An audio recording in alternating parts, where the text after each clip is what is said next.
brought to you by V-Guard, co-powered by Sensodyne O Bhimal বলো কথা কেশরী।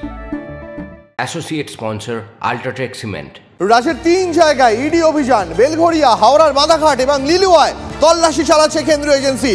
দিল্লির cyber প্রতারণা কাণ্ডে এনফোর্সমেন্ট ডিরেক্টরেটের তল্লাশি।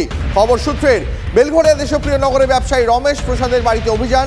সূত্রে খবর, 6 মাস আগে এই অ্যাপার্টমেন্টের ফ্ল্যাটে এসেছিলেন ওই ব্যবসায়ী। অন্যদিকে হাওড়ার বাঁধাঘাটে ব্যবসায়ী মনোজ দুবে এবং লিলুয়ার আর এক ব্যবসায়ীর বাড়িতেও তল্লাশি চালাচ্ছে ইডি।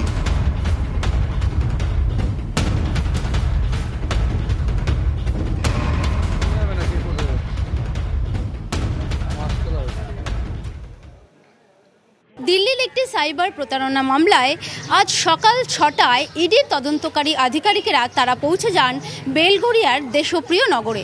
এই সেই আবাসন, এই আবাসনেরই এক তলায় অর্থাৎ ফার্স্ট ফ্লোরে থাকেন রমেশ প্রসাদ নামে এক ব্যক্তি।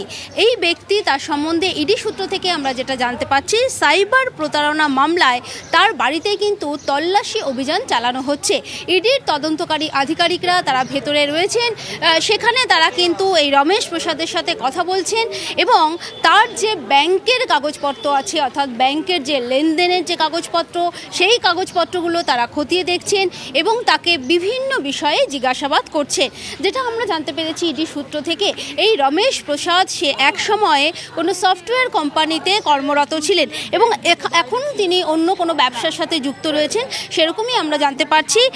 এই আবাসনেই তিনি থাকেন। এই মুহূর্তে ইডির তদন্তকারী আধিকারিকেরা তারা ভেতরে রয়েছেন, তার সাথে কথা বলছেন এবং সাইবার প্রতারণার মামলা, সেই মামলাতেই কিন্তু তল্লাশি অভিযান চলছে এবং তাকে জিজ্ঞাসাবাদ করা হচ্ছে বিভিন্ন বিষয়ে। কিন্তু তার সাথে কথা হচ্ছে যে মামলার জন্য তদন্ত করতে তারা এসছেন, অর্থাৎ আর্থিক তছরূপের একটি মামলা, সেই মামলার সম্বন্ধে সম্পূর্ণ জিজ্ঞাসাবাদ তারা চালাচ্ছেন। ক্যামেরায় পিকু দাসের সঙ্গে সোমা দাস, TV9 বাংলা, বেলঘড়িয়া। বেলঘড়িয়া পাশাপাশি হাওড়ার বাঁধাঘাটেও ব্যবসায়ী মনোজ দুবে এবং লিলুয়ায় আর এক ব্যবসায়ীর বাড়িতেও তল্লাশি চলছে ইডি। এখন কি পরিস্থিতি সেখানে জানবো সহকর্মী সুব্রতর কাছ থেকে। সুব্রত, এই মুহূর্তে কি পরিস্থিতি? ইডি তল্লাশি কি এখনো চলছে? দেখো, একেবারেই দীপ, তোমাকে জানিয়ে রাখি, সকাল 7টা 15 নাগাদ ইডি আধিকারিকরা আসে হাওড়ার সালকিয়া শ্রীরাম ঢ্যাং রোডে ব্যবসায়ী মনোজ দুবের বাড়িতে। সেখানে কিন্তু তল্লাশি চলছে, কেন্দ্রীয় বাহিনীকে সঙ্গে করে নিয়েছে সেই তল্লাশি চলছে। যেমনটা আমার সহকর্মী সমাধি জানালেন, দিল্লিতে একটি সাইবার প্রতারণা অর্থাৎ সাইবার জালিয়াতি মামলায় কিন্তু এই তদন্ত শুরু হয়েছে। পাশাপাশি তোমাকে জানিয়ে রাখবো, লিলুয়ার চকপাড়া তেঁতুলতলা এলাকায় সেখানেও কিন্তু এক ব্যবসায়ী মোহাম্মদ হোসেন, তার ফ্ল্যাটেও কিন্তু একই যোগে তল্লাশি চলছে এবং সঙ্গে কেন্দ্রীয় বাহিনীদের সঙ্গে করে নিয়ে এসে এই দিল্লি জালিয়াতি প্রতারণা মামলায় যে তদন্ত, সেই তদন্ত কিন্তু ইডি আধিকারিকরা এখনো পর্যন্ত চালিয়ে যাচ্ছে। দীপ, বেশ, অনেক ধন্যবাদ Subrata. brought to you by V-Guard, co-powered by Sensodyne O Bhimal বলো কথা কেশরী।